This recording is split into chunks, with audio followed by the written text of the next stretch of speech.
Video కనుక నచ్చితే like చేయండి ఫ్రెండ్స్. జగదాత్రి చెప్తుంది కదా కౌశికికి, కాచి బాల్కనీ నుంచి కింద ఇటువైపైన అబ్జర్వ్ చేయమని. ఇక అప్పుడు కౌశికి చిన్నది అబ్జర్వ్ చేస్తుంది. ఇక కౌశికి దాత్రి ఇద్దరు కిందకొస్తారు.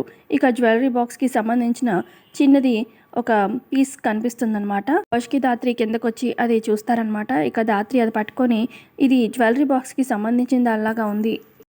పైనుంచి ఆ జ్యువెలరీ బాక్స్ విసిరినప్పుడు కంగారులో అది కింద పడిపోయినట్టుంది.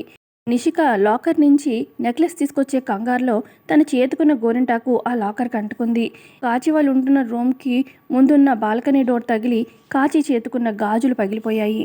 ఇక ఇలా జరుగుంటుంది అని చెప్పి జగదాత్రి మొత్తం అంతా ఎక్స్ప్లెయిన్ చేస్తూ ఉంటుంది కౌశికికి. ఇక జగదాత్రి మాటలు విన్న నిషి అలాగే వైజయంతి, ఇదేంటత్తయ్య జరిగిందంతా చూసినట్టుగా కళ్ళకు కట్టినట్టుగా చెప్తుంది అని చెప్పి చెప్తూ ఉంటుంది.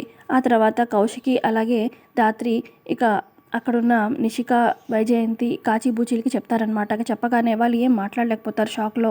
జగదాత్రి అంటుంది, ఏంటి నిషి జరిగిందంతా కళ్ళకు కట్టినట్టుగా చెప్పేసరికి నోట్లో నుంచి మాటలు రావడం లేదా అని చెప్పి అనగానే ఇక నిషి అలాగే వైజయంతి అందరూ షాక్ అయిపోతారు. జగదాత్రి ఇలా అంటుంది, మీరే నెక్లెస్ని దాచి మీరే నా మీద నేను దొంగతనం చేసినట్టుగా నేరం మోపారు. కాంపౌండ్లోనే నెక్లెస్ ఉంది అని చెప్పి జగదాత్రి చాలా కాన్ఫిడెంట్గా చెప్తూ ఉంటుంది.